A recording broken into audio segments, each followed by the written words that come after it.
J'ai longtemps cru à un discours naïf que je m'étais moi-même fabriqué concernant l'art et la compétition. Je les croyais profondément incompatibles.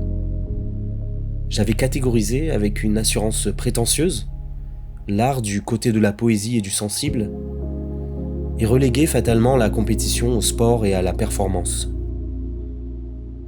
Je croyais, dans mon nombrilisme rassurant, que je tenais là une position révolutionnaire sur l'art et ce qui le détruit. Mais c'était répondre partiellement à la question. Je n'avais pas entièrement tort sur toute la ligne néanmoins. Le retour en force d'un académisme nouveau et le culte ambiant de la technique ont engendré une adoration presque malsaine de la virtuosité, au détriment de l'émotion subtile. On récompense la performance des acteurs, on applaudit les acrobaties, on s'incline devant la maîtrise du geste précis. Le clinquant et le démonstratif séduisent plus que le charme discret du retenu. Dans l'appréciation de l'œuvre elle-même, oui, la compétition déforme de manière nocive le regard. Elle ramollit l'esprit et inhibe la pensée esthétique en affublant des superlatifs qui appauvrissent l'analyse. Mais là où j'avais tort, c'est que la compétition est un mal nécessaire dans le processus de création d'une œuvre.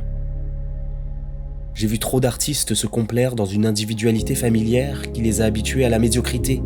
Et je me compte aussi là-dedans, ne t'inquiète pas. J'ai vu trop d'artistes se lancer des fleurs, courber l'échine devant leur père, délaissant l'esprit critique pour une gentillesse mortifère. J'en ai marre de la sensiblerie infantilisante. Je ne veux pas qu'on me rassure. Je veux être confronté aux erreurs que j'ai commises, aux facilités auxquelles j'ai succombé, même si je sais au fond à quel point ça peut être blessant. L'ego n'est pas que l'expression d'une mégalomanie ou d'une tendance à l'esbrouffe comme on l'entend trop souvent dans le discours courant. L'ego, c'est aussi s'interdire de voir grand et se croire le seul maître de son amélioration. N'oublie jamais qu'on se construit dans l'altérité, mon ami. C'est lorsqu'on nous oppose une grande résistance que nous devons trouver la force de la repousser. Devant des murs en papier, le marteau n'a plus de raison d'être. La clé, c'est de résider dans une intranquillité saine, qui nous maintient acérés. Le confort tue la création. N'oublie pas, les diamants naissent de la pression, pas des caresses. Ne t'acharne pas bêtement dans le travail sans aucun objectif, mais crée. Crée comme s'il y avait urgence, comme si chaque souffle allait être le dernier, comme si chaque coup de crayon allait briser la mine. Mais il arrive d'être paumé dans ce vaste infini qui donne le vertige. Et c'est normal, livrés à nous-mêmes, sans aucun combat à mener, nous sommes voués à dériver.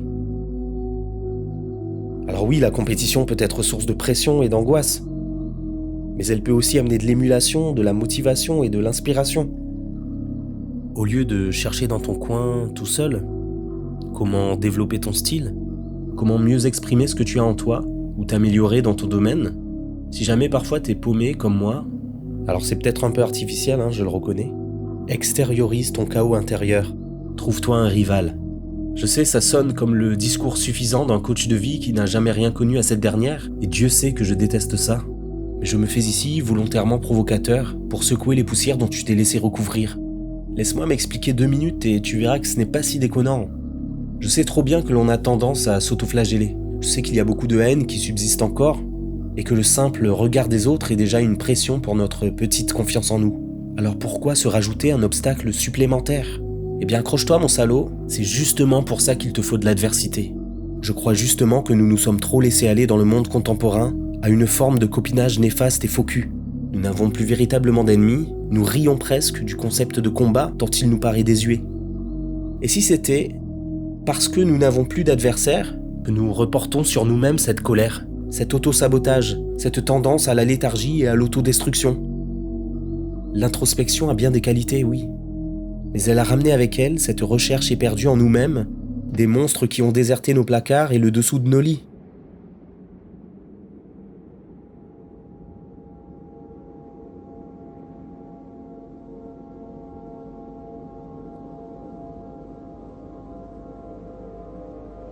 Un rival n'est pas un ennemi.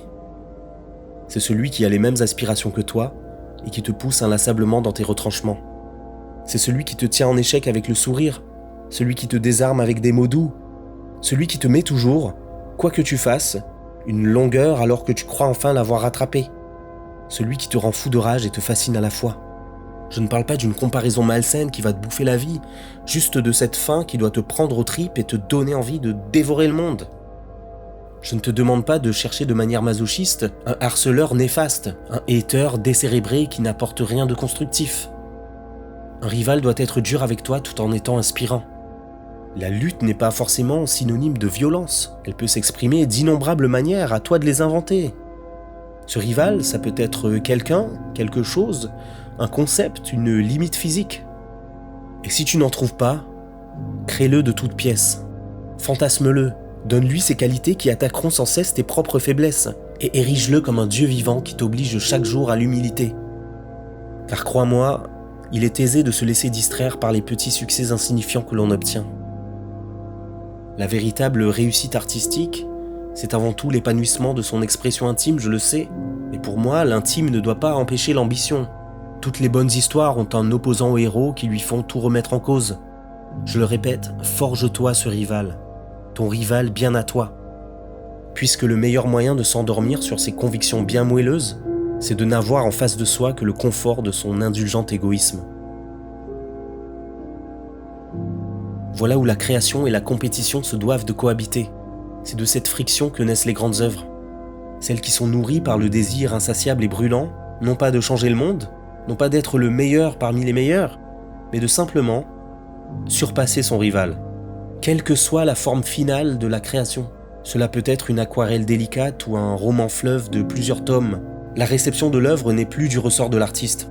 Ce qui est de notre ressort, par contre, c'est de s'extirper de cette torpeur qui nous enlise.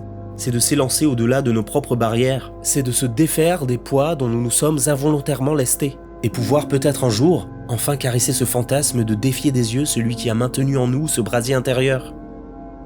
Et dans un accord silencieux, comme ça, d'un simple regard, gagner son respect.